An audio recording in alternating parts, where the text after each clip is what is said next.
But in the worst cases, when someone's like that person you brought up, where they're willing to say like, I will not support you in this, that's not a discussion around food. It's the relationships that need to be talked about and addressed.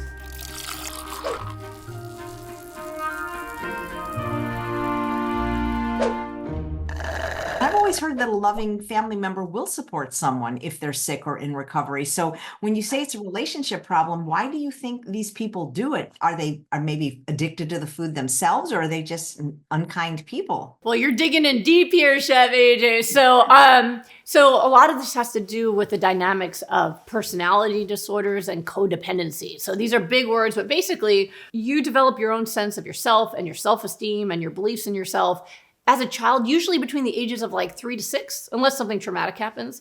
And so a lot of times people come from upbringings where they were treated poorly, where they don't believe in themselves, where they feel unworthy or unseen or unloved. And we tend to choose our relationships based off what feels comfortable. So for a lot of people, they grow up feeling like that's what love is you're with someone who hurts you sometimes and makes you feel low sometimes, or who controls you. And then the other folks, they're growing up in environments too, where maybe they have a parent that was narcissistic or controlling. And so they kind of emulated them because they also feel very insecure, but instead of being someone you can walk all over, they tend to feel like they have to control. And then those people find each other.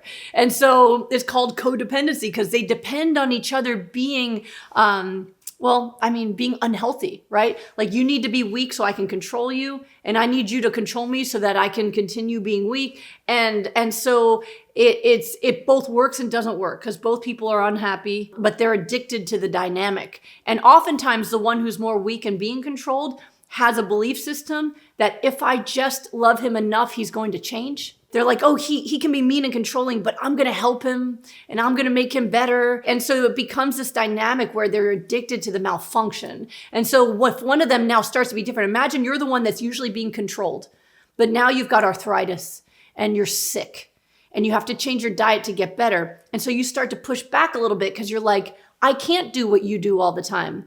Because when I do what you're doing, it makes me sick. And I was just on on YouTube and I saw Chef AJ and Dr. Goldner talking, and I realized that I need to start having more vegetables and eating more plant-based so I can get better.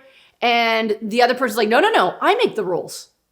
You don't do that. I do that. And so now the dynamic, they start to realize that dynamic in a new way where they're like, oh my gosh, like, it's not just him being like that personality. He's willing to let me stay sick in order to not lose control. And sometimes that really wakes people up where they're like, wow, like I actually had someone say that in my last group where husband actually said that he'd rather that she stay sick and overweight than have her change. He said, he actually said that to her, and it broke my heart into a million pieces.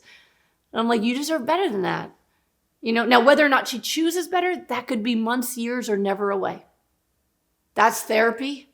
All right, that's therapy. You got to work on yourself and your self-esteem, but that shows you how unhealthy that dynamic it is. Now, it's not always that. Sometimes it is just the other person's a food addict and they're not a narcissist and I don't want everyone to now diagnose their spouse with narcissism or anything. Sometimes it is just like, I'm so addicted to this, I can't. It kind of reminds me, it's weird. Last night, I got my son Solomon to agree to watch This Is Us with us. Now, I watched the entire series already, and it was one of the best shows I've ever seen. And I was like, there are no shows out there that are just family shows.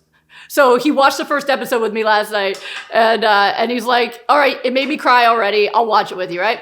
But in that first episode, Kate goes to an Overeaters Anonymous meeting and meets her future husband, but she said, I'm going to lose the weight. And he said, I'm probably not. And she goes, then I don't think we can be in a relationship because I need to be with someone who's going to do this with me. And then he goes, okay, fine, I'll lose the weight. But then, drama ensues, right?